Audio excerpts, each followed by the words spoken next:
Au plaisir de vous retrouver sur la télévision Tamashek, la culture au cœur de l'Afrique. Merci pour votre fidélité. Bienvenue dans ce journal au sommaire. Campagne électorale, la tête de liste de la coalition. Sam Sakadou, Barthélémy Diaz attaque Sonko en l'accusant d'instrumentaliser des jeunes innocents. Ce mardi, la tête de liste du parti PASTEF a tenu un meeting devant ses militants et sympathisants. À cette occasion, il demande aux patriotes de tout laisser tomber et de reprendre la campagne. À Kaolack, 4e édition, graduation des 3S, plus de 250 étudiants composés des sages, femmes, infirmiers d'État, assistants infirmiers, délégués médicaux et vendeurs en pharmacie décrochent leur diplôme. C'était tout pour les sommaires. Bienvenue à nouveau. Violence électorale au Sénégal, la coalition Sam Sakadou a pris la parole concernant ce acte. Bougane Gueye, en compagnie de Barthélémy Diaz, s'est prononcé longuement sur la tension qui existe entre la sécurité de Sam Sakadou et les agents de la DIC. gis nañu benn plainte léegi boo xam ne ñun ñëpp la ñu raatale boole ñu ci ñoom waa PASTEF comme ay nitu fitna lañu comme ay nit lañu ñoo xam ne fitna rek lañu xam ñu def ñu plainte boole ñu ci ñun ñëpp ne dañu doon def violence à coups et blessures et cetera xam ne ñun provocation boobu yéen waa Sàmm Sa Kàddu Sénégal moo leen yitteel kon duñu ci dugg fi mu nekk nii ëpp na 40 éléments de sécurité yoo xam ne jàpp nañu leen ci sécurité Barthélémy Diaz ak man mii ci suma sécurité te nag defuñu dara parce que bi ñu ñëwee ba jàpp leen bi ñu defee guet-apens bi ñu def sànq maa ngi wax ne dama koy remercier xam nga lu tax parce que man ak moom dañu xaw a niroo xam nga moom ndaanaan la moom ndaanaan la moom ndaanaan la mais comme man rakkam la man der la mais bi ñu defee loolu bi ñu defee guet-apens moom mii dafa ànd ak dal gu mat daal di organiser waat yenn oto yi organiser leen ñu génn yàlla def na ñoom booy bokar yële nga xam ne ñu ngi fi teew ñoom ñu ngi woon démb ci oto yi bi leen waa BIP jàppee dañu leen génne tëral leen ci tali bi teg leen ay fetal ci seen bopp ñu ngi nii taxaw teg ay fetal ci seen bopp tëral leen ci tali bi ñi tëdd ci tali bi ñu jël yenn saay seen tànk teg ko ci seen bopp dàll bi teg ko ci seen bopp am na benn ci suñuy sécurité boo xam ne waa ji def ko saaga teg ko fetal ci bopp mu daw bi muy daw ñu tiire ko bal ci tànk. Parlons toujours de la coalition Sam Sakadou au moment où Ousmane Sonko traite Barthélémy Diaz de Khadivou Balcon. Ce dernier l'accuse d'instrumentaliser des jeunes innocents à venir s'attaquer à lui. D'après Barthélémy Diaz, ils n'ont pas besoin de ces jeunes manipulés, mais de Sonko lui-même. Wante dama ne, je le dis su ngeen tegoon fii la Bible ma waat lu may wax man duma fenkat duma doomu fenkat. Mu ñëw fii ci suba si un matin. ne ma dañu ma bëgg a rey ma ne ko loolu munul nekk yàlla du ko seetaan mu ne ma dañu bëgg a taal suma kër mu sàkk ci man ndimbal jamono yooyu nag dëgg la nag jamono yooyu amoon na nu mu doon toggee ma am lu ma def ci moom mu am ay bagages yu mu gis ci man parce que dëgg dañ koy wax rek ñun lépp lu ñu def ci politique dañ koy assumer lépp parce que yàlla rekk dul juum def nañ ay yëf peut-être su dem nekkoon tey amaan nañu defee ko neneen bu ma ko waxee ma am lu ma teg ci loxoom am lu ma ko won ba am lu ma ko jàngal moom te mu may dégg ku nga xam ne ni musul gis dara ci àddunam ci ay mbiru gànnaay voici monsieur le ministre de l'Intérieur la vérité cette personne n'est rien d'autre qu'un bonimenteur qui a fait que vous racontez ce qu'il a vu chez moi et je l'ai aidé. kese leneen amu fi dama ko jox ay bagages jàppale ko boole ko ak ay nit ma jàppale ko te aar njabootam te bu may dégg dama ne il faut pas avoir une mémoire courte moom bañ koy jàpp moom ñu jàpp toute sa sécurité. Je vous invite, vous de la presse, à revoir les archives. Pendant 9 jours, il a été escorté par tout mon personnel de sécurité. Les archives sont là. Il connaît toutes ces personnes. Pendant 9 jours, Djendoul Essence, Djendoul Sandwich, il a été escorté par mes gardes du corps et mes véhicules avec mon carburant et ma logistique. Tu n'as jamais vu dans ta vie une arme à feu. Moi, j'ai eu un permis d'armes. maa la woon fetel maa la woon nu ñuy charger arme maa la woon chargeur maa la woon lépp tey ngay taxaw di ma yolle su la neexee wante dinaa la wax ñaari baat du man ak yow parce que man dama doon wut dëkk bi juróom-ñaari weer ci ginnaaw askan mi ne ma du yow la askanu Sénégal tànn kon nag coow li yëpp du man ak yow te ala kulli al man ak yow dinañ daje. L'arrestation de 83 gardes-corps de la coalition Sam Sakadou, la tête de liste Barthélémy Diaz, est revenue sur ce cas. Pour lui, depuis la campagne a débuté, Saint-Louis est la seule localité où il n'est pas sorti de son toit. Cependant, il souligne que sur ces 83 gardes-corps mis aux arrêts, 8 sont du leader du mouvement Gëm Sa Bopp de Bougane Gueye. Dama ne coalition Sam Sakadou Thierno Bocoum wax na ko président Bougane biiral na ba ñuy dem yàlla nag ci mbaaxam seet leen di rek démb ba campagne bi dooree ba tey démb c'est la seule localité à Saint-Louis où je ne suis pas sorti sur mon toit ouvrant la seule localité foofu kese laa deful caravane taxaw ci kaw convoi bi ci kaw toit ouvrant bi parce que dama nekkoon ci oto bi di wax téléphone mu am fu ñu eggoon ma ne chauffeur bi nañ taxaw moo wàcc dugg ci benn pharmacie am lu ma jënd mën a génnaat et tous les services de renseignement peuvent confirmer ce que j'ai dit. Ils ont arrêté 83 de nos gardes du corps. Sur ces 83 personnes, il y a 8 gardes du corps du président Bougane Gueye. Ces gardes du corps n'ont pas pour mission de tabasser les gens. Ils sécurisent un convoi. Que des militants maintenant se retrouvent à se battre avec des personnes qui sont dans la provocation, c'est un autre sujet. Vous êtes en train de chercher quelque chose que vous ne trouverez pas. Wante nag dama am lu ma metti wante dama koy assumer wante yéen tamit foog ma wax leen dëgg parce que am na fii kilifa bu dul wax dëgg moom moo fi taxawoon ne ba campagne bi dooree ba tey waxul ak monsieur le ministre de l'Intérieur wante comme il ne peut pas se retenir de mentir hier encore il a confirmé à quel point il excelle dans le mensonge dem nee na moom woo na ministre de l'Intérieur wax na ministre de l'Intérieur que Barthélémy Diaz dafa yor ay grenades dafa jënd ay armes dafa yor lii dafa yor laa dafa yor lii. Face à la polémique qui existe entre la coalition Sam Sakadou et le parti PASTEF, Ousmane Sonko a tenu à apporter quelques clarifications. Dans la foulée, le président de PASTEF a rassuré ses militants et sympathisants que personne n'est en mesure de saboter les élections. Les élections se passeront en paix le dimanche, que tous les Sénégalais sortent massivement pour aller voter et on va gagner de manière écrasante à l'élection, souligne-t-il. Parce que li ñu war a waxtaan ci pôle bi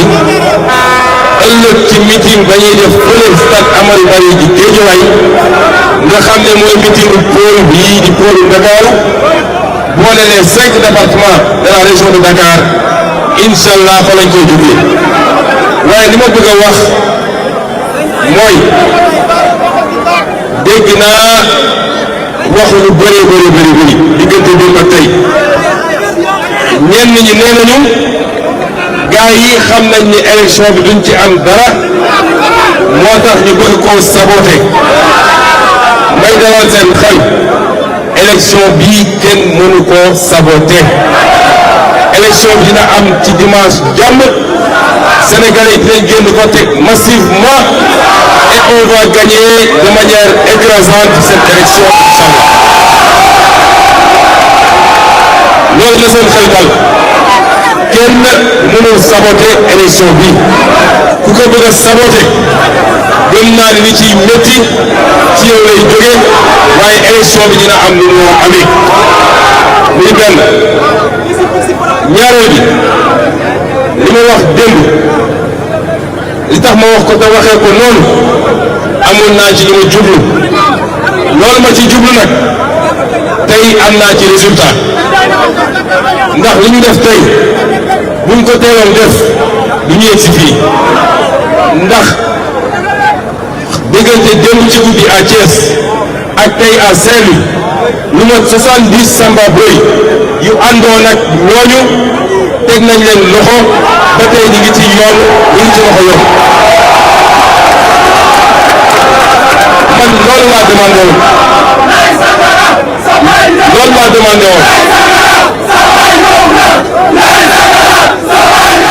Avec les différentes violences qu'a connues la campagne électorale ce mardi, Ousmane Sonko a rappelé les patriotes de tout, l'essayer de se concentrer sur la campagne électorale. Cependant, il rappelle qu'en période de campagne électorale, la justice n'est pas en congé. dañ daan nekk di dox ci mbedd mi jël suñuy caravane nit ñi taxaw naan ñu fii Macky Sall moo fi ne ñu muñee ko yàlla dóoruñu kenn saagawuñu kenn mais continuer liggéey bi ci tey ak dal ba yàlla andi ñu fii loolu ak politique ñoo ànd ku bëgg loolu ak bu ko am loolu nag da ngay def lu tax askan wi jox la gëdd boo xam ne foo romb ñu tudd sa tur mais loolu ayul ba tax nag ñaar yi laay tëjee benn mooy lépp lu ma waxoon ni nañ ko dem régler dama bëgg ngeen désactiver ko bu leen provoqué bu leen saaga bu leen dóore bu leen xaste dem leen ngeen continuer présenter le programme du Pastef mais ñaareel bi donte jàpp nañ ni état dina def li mu war a def mais nañu continuer être vigilant ñee ñu teg loxo à Saint-Louis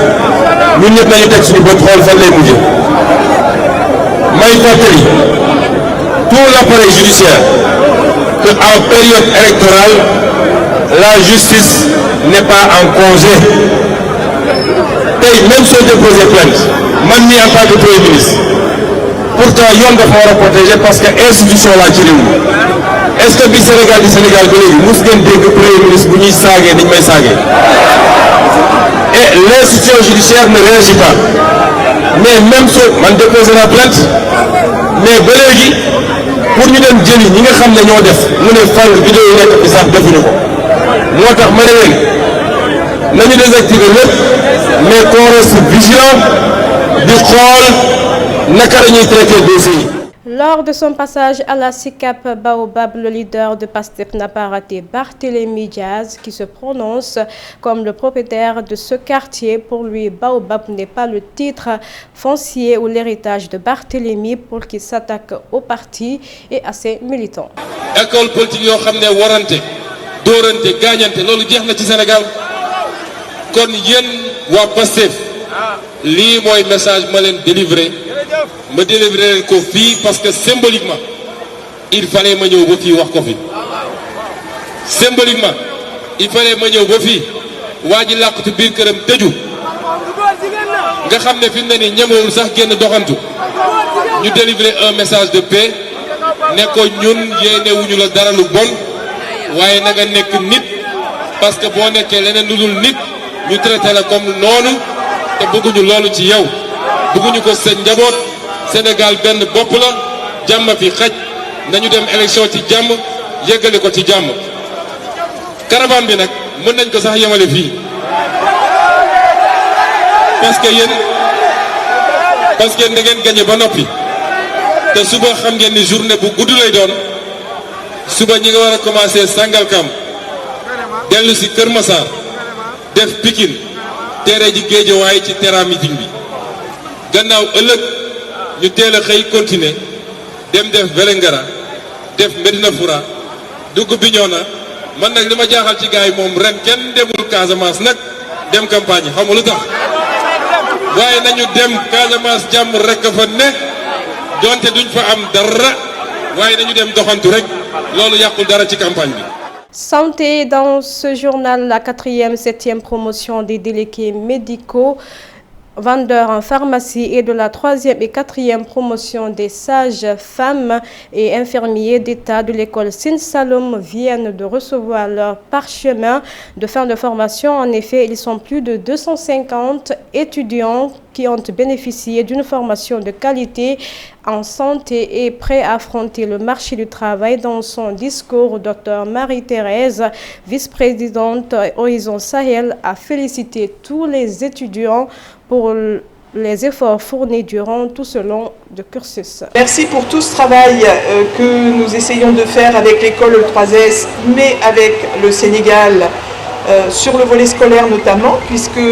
Horizon Sahel équipe non seulement les structures sanitaires de santé, mais aussi les établissements scolaires, particulièrement depuis quelques années avec un volet santé, puisque nous travaillons sur l'équipement des infirmeries scolaires dans les établissements. Je remercie encore une fois le docteur Lo pour sa participation à toutes ces activités également. Et puis le travail que nous essayons, le travail de partenariat que nous essayons de faire avec les structures de santé, l'école de sage-femme et le CHU de Tours pour un travail avec les étudiants, des stages d'étudiants. Je félicite tous les récipiendaires de l'école E3S pour leur travail, les efforts qu'ils ont dû fournir pour arriver à la fin de cette formation. Sans oublier effectivement leurs encadrants, leurs parents, qui effectivement ont eux aussi très certainement consenti à de nombreux efforts pour que leurs enfants arrive à ce stade. Dans la sous-région en Guinée, la Fondation Orange Guinée a inauguré un centre d'hémodialyse à l'hôpital sino-guinéen de Kipé. Cet événement, qui a connu la présence de plusieurs personnalités, entre dans le cadre de l'engagement d'Orange Guinée pour la Guinée et de la santé publique. Cependant, ce centre répond à un besoin urgent qui est le traitement des maladies rénales qui touchent beaucoup de personnes. A souligné que ce nouveau projet est donc près de 7 milliards 500 millions de francs guinéens. Nous sommes aujourd'hui réunis pour célébrer une étape majeure de notre engagement pour la Guinée et de notre engagement pour la santé publique en Guinée. Cet événement incarne la volonté et la détermination d'Orange Guinée à contribuer auprès du gouvernement à améliorer la qualité de vie des Guinéens et particulièrement celles et ceux qui souffrent de maladies rénales. En seulement 6 mois, grâce à la vision et à l'engagement de la Fondation d'Orange Guinée, nous avons réussi à concrétiser un projet ambitieux qui va assurément transformer le quotidien de nombreux patients. C'est donc avec un immense honneur que je participe aujourd'hui à cette cérémonie d'inauguration du nouveau centre de dialyse ultramoderne situé au cœur de l'hôpital sino-guinéen de Kipé. Ce centre répond à un besoin urgent, le traitement des maladies rénales qui touchent de nombreux de nos compatriotes. Avec un investissement important de près de 7 milliards 500 millions de francs guinéens, nous démontrons une fois de plus notre engagement ferme pour un accès équitable à des soins de santé de qualité pour tous, sans exception. Il s'agit d'un signal fort de notre volonté de contribuer auprès de l'État guinéen à renforcer le système de santé national. Au Mali, après des mairies de Bamako et de Kati, le rouleau compresseur du ministère de l'administration territoriale et de la décentralisation a dissous la municipalité de Kalambankoro, région de Koulikoro. Selon le ministère de tutelle, le conseil communal de la commune rurale de Kalambankoro se caractérisait depuis un certain temps par des dysfonctionnements et des violations de la loi. Actualité internationale, l'Union européenne dans le viseur de Donald Trump. En effet, le président élu a annoncé qu'il allait mener une véritable guerre économique aux pays européens qui vendent pour des millions mais qui en contrepartie n'achètent rien ou trop peu, entraînant une balance commerciale largement déficitaire pour les USA. C'est avec cet élément que nous fermons ce journal. Merci à tous de l'avoir suivi sur la télévision Tamashekel, la culture au cœur de l'Afrique. Prenez soin de vous et bon suite de programme à notre compagnie.